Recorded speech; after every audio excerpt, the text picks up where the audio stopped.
thinking about implementing a new vendor management software solution. My name is Lee, and I'm responsible for technology implementation and customer success at Flentis Corporation.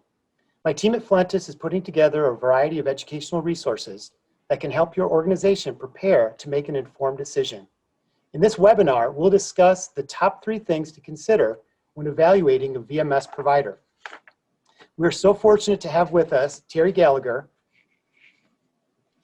Terri is President and CEO of Gallagher and Consultants.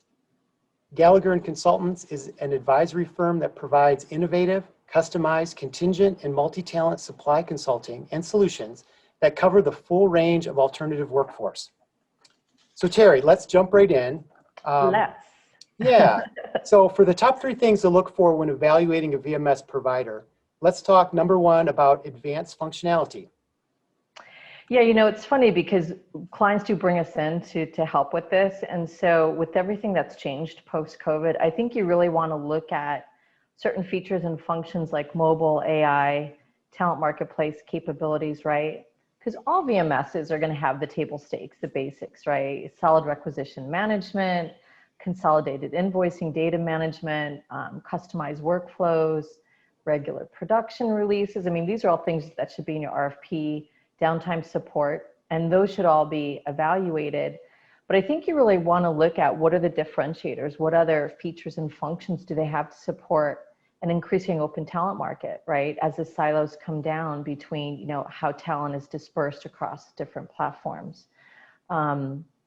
Looking at, is it compatible with a complex HR technology stack? Are tasks like approving timesheets, requisition, all of that, is that mobile enabled?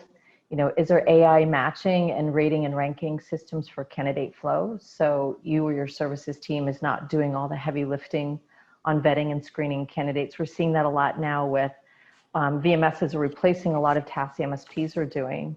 And then, you know, is the technology highly configurable, right? How easily can it be integrated or provide file feeds? You don't always need an integration. In fact, some integrations are more pain and suffering than they're worth.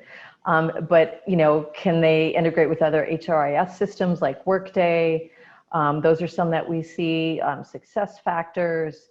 And then with the advances around open talent marketplaces and HRIS technology, you know, these platforms are evolving at lightning speed. And so this is a must, right? Or you're going to end up with a lot of manual workarounds and processes to accommodate the gaps in the tech. So those would be the things I think you want to look for. Awesome. Okay, thank you. All right, so number 2 in the top 3 things to look for when evaluating a VMS provider, the speed to implement. Can you share with us some thoughts on that? You know, it's funny because I actually had a conversation with a very well-known VMS provider about this. And, you know, we talked about next-gen VMSs are implementing much faster. And they took note with that. And they said, no, it should take 4 to 6 months. And I said, no, it shouldn't, you know, and of course, some of that is based on the client too. But, you know, if your provider tells you it's going to take more than 12 weeks to implement, you know, in my opinion, that's a bit of an issue, right? Barring, of course, the client moving slowly, those are things that could slow things down. But some of the newer VMS providers that we're talking to in this space are looking at 30-day implementations, right? Depending on, you know, if they have a very complex environment, it might take longer, but regardless of how complex your environment are, you know, if you've got a complex cost accounting structure maybe, or you're implementing statement of work along with your contractor workforce and you're implementing direct sourcing, or you have contractor data scattered across several different systems, whatever the reason for complexity, it really shouldn't matter, because some of the newer VMS technology and the providers we're talking to, they've evolved to the point where even the most complex clients can be implemented generally in under 12 weeks with the right requirements and solid requirements. So if you're being told it's going to take 4 to 6 months, I would definitely look closer at that. It's either because the VMS provider has a lot of implementations on deck and they're not prioritizing you, or the agility and the configurability really isn't there in the technology. So from our perspective, when we're evaluating for clients, really long implementation cycles are a big red flag. And I know that I'm probably going to get some phone calls after that one, but I'll deal with it. Hey, we won't blame it on you guys. That's a valid concern. Yeah. Well said. Okay, so number 3, suppliers' experience with the VMS.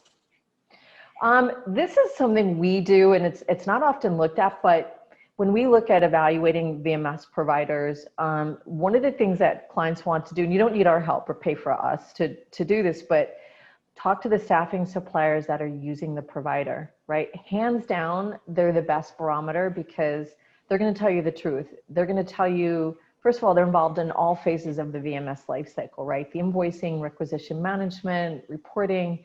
If they're not having a good experience, they're not being paid on time.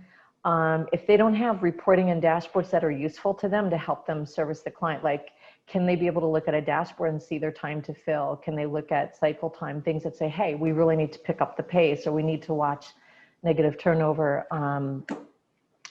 You know, those are the things that really should be available to, you know, in a VMS. You know, if the tech isn't user friendly, we were looking at one VMS provider. It's not as well known. And so I reached out to a couple suppliers and all we heard were complaints about payments and they weren't getting paid on time. And there's all these, you know, issues. So that was like a huge red flag. That's a big no.